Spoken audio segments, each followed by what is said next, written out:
Salut tout le monde, c'est Franck et on se retrouve aujourd'hui pour parler de la BenQ Screen Bar Halo qui est l'évolution de la Screen Bar Plus dont je vous avais parlé l'année dernière. BenQ Screen Bar Plus que j'avais qualifié de meilleure lampe de bureau à l'époque. Vous allez voir que la Screen Bar Halo prend sa place, spoiler alerte, mais surtout elle apporte beaucoup de nouveautés, notamment la télécommande qui est la plus grosse évolution, ce qui reçoit le plus d'améliorations, mais aussi la lampe en elle-même puisque maintenant elle intègre une lumière arrière dans le contrepoids. Bref, je vous détaille tout ça tout de suite. C'est parti. Mais tout d'abord, pour ceux qui ne sauraient pas encore ce que c'est une screen bar, vous la voyez juste ici, c'est une barre qui se pose sur l'écran, c'est une lampe de bureau donc qui a pour but d'éclairer votre espace de travail bien évidemment, mais aussi de réduire la fatigue oculaire et son plus gros avantage c'est sa forme, la façon dont elle est faite puisqu'elle vient se poser directement sur l'écran, ce qui offre un gain de place énorme sur votre bureau, surtout si vous n'avez pas un très grand bureau, que vous avez une pièce un petit peu sombre qu'il vous faut de la lumière. Et on va déjà parler un petit peu de nouveautés puisque la Screen Bar Halo, contrairement à la Screen Bar Plus, offre maintenant un accessoire qui vient avec la Screen Bar pour adapter la lampe pour pouvoir la mettre sur des écrans incurvés, ce qui n'était pas possible avec la version précédente. Et surtout, autre accessoire très important qui n'était pas là non plus avec la Screen Bar Plus, BenQ va sortir un accessoire qui permet de poser sa webcam sur la lampe parce que c'est vrai que du coup, la lampe occupe la place naturelle, on va dire, d'une webcam si vous avez une webcam externe.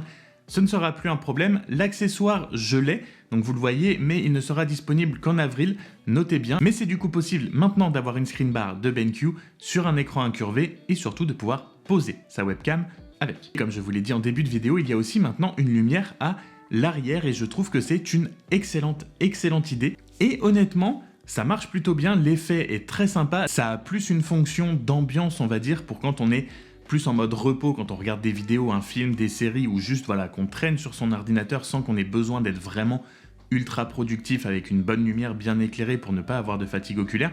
Ça marchera évidemment mieux si vous avez un mur juste derrière qui permet de diffuser et de refléter la lumière derrière votre écran, mais ça marche vraiment plutôt bien.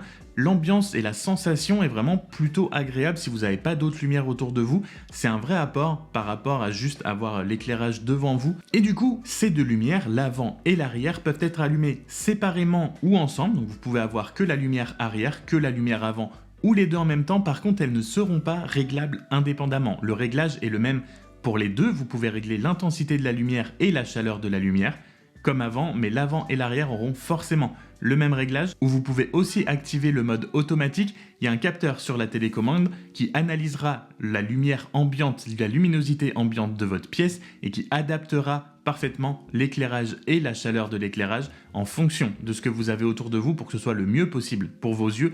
Donc ça, c'était déjà présent l'année dernière, c'est une fonction qu'il ne faut surtout pas enlever, je trouve ça top parce qu'on peut avoir des goûts qui diffèrent en matière de chaleur et d'intensité de la lumière, mais avoir quelque chose qui règle en fonction de l'ambiance pour que ce soit le mieux pour nous, c'est parfait. Le tout, et c'est là un des grands avantages qu'a réussi à faire BenQ, c'est que ça vous offre une lumière vraiment parfaite, de très grande qualité pour éclairer votre bureau devant vous sans faire aucun reflet sur votre écran. C'est vraiment absolument parfait pour travailler. Quand j'ai pu tester la Screen Bar Plus l'année dernière, j'en avais déjà beaucoup vu de ce genre de lampe, des screen bars qui se posent directement sur l'écran. J'étais en même temps curieux et très sceptique parce que je le voyais partout et je me demandais vraiment ce que ça pouvait vraiment apporter. Depuis que j'ai commencé à utiliser la Screen Bar Plus, je trouve que c'est un absolu indispensable si vous faites partie des gens qui télétravaillent beaucoup ou qui passent beaucoup de temps devant votre écran, c'est-à-dire une très grande majorité d'entre nous maintenant. C'est vraiment pour moi un accessoire indispensable que je recommande beaucoup parce que ça change vraiment la façon et surtout les longues sessions de travail devant un ordinateur, c'est beaucoup plus agréable et beaucoup plus reposant pour les yeux. Donc si vous êtes quelqu'un qui est sur l'ordinateur et qui prend des notes en même temps, ou que vous fassiez du dessin sur une tablette en même temps que vous êtes sur votre ordinateur, etc. Donc si vous faites partie de ce genre de personnes, vraiment, je vous conseille véritablement ce genre de lampe, ce sera hyper agréable et ça changera vraiment vos longues sessions de travail sur votre bureau devant votre ordinateur. On va maintenant passer à ce que j'ai appelé en début de vidéo la plus grosse évolution entre la Screen Bar Halo et la Screen Bar Plus, c'est la télécommande qui est maintenant sans fil. Alléluia, un fil en moins sur son bureau, sur son ordinateur, c'est toujours ça de gagner, moins on en a, mieux c'est, et du coup on peut la poser partout sur son bureau. Elle est beaucoup plus moderne en plus que celle de l'année dernière, elle possède désormais 6 boutons tactiles, une molette sur l'extérieur qui tourne pour pouvoir régler l'intensité et la chaleur de la lumière, et un petit affichage digital comme des petites lettres, des petits points qui font tout le tour de la télécommande pour vous aider à savoir où vous en êtes du réglage justement dans votre chaleur et dans votre intensité de la lumière. Les 6 boutons sont allumer et éteindre la screen bar évidemment avec le bouton du milieu. Vous avez un bouton dédié à la chaleur de la lumière, un bouton dédié à l'intensité, un bouton qui vous permet de préenregistrer votre réglage favori de la screen bar. Ça, je trouve que c'est très cool aussi. Vous enregistrez vraiment le paramètre si vous êtes quelqu'un comme moi qui aime la lumière très chaude et pas très intense, qui est juste là un petit peu pour réchauffer la pièce et votre espace de travail. J'ai enregistré ça, un petit tap dessus, ça me met automatiquement ce réglage-là, je trouve ça très cool. Vous avez le bouton pour le réglage automatique en fonction de l'environnement dans lequel vous êtes. Et enfin, le dernier bouton permet d'activer et désactiver les modes d'éclairage. C'est avec ce bouton-là que vous allez pouvoir allumer soit la lumière arrière, soit avant, soit les deux. Tous les boutons tactiles sont plutôt réactifs, ça marche plutôt bien, sauf peut-être celui qui permet de passer et de changer de mode. C'est celui qui m'a fait retaper le plus de fois dessus pour réussir à avoir le réglage que je voulais. Je dirais que c'est le moins sensible et le moins réactif, peut-être. Tous les autres marchent plutôt bien, tout comme la molette extérieure qui permet de faire les réglages. J'aurais aimé, et ça je pense que c'est un petit peu plus personnel, que ce soit un petit peu plus rapide. On est obligé de faire parfois plusieurs tours de main pour pouvoir arriver au réglage. Après, ça permet aussi de faire un réglage un petit peu plus précis. Et si j'avais quelques petits points à donner, quelques petits axes d'amélioration peut-être pour la prochaine version, après avoir utilisé la screen bar Halo maintenant depuis quelques temps, ce serait que le fait que les boutons soient tactiles, il faut éviter évidemment les pressions accidentelles pour ne pas changer votre mode sans que vous ayez forcément envie de le faire. Et pour pouvoir éviter ces pressions accidentelles,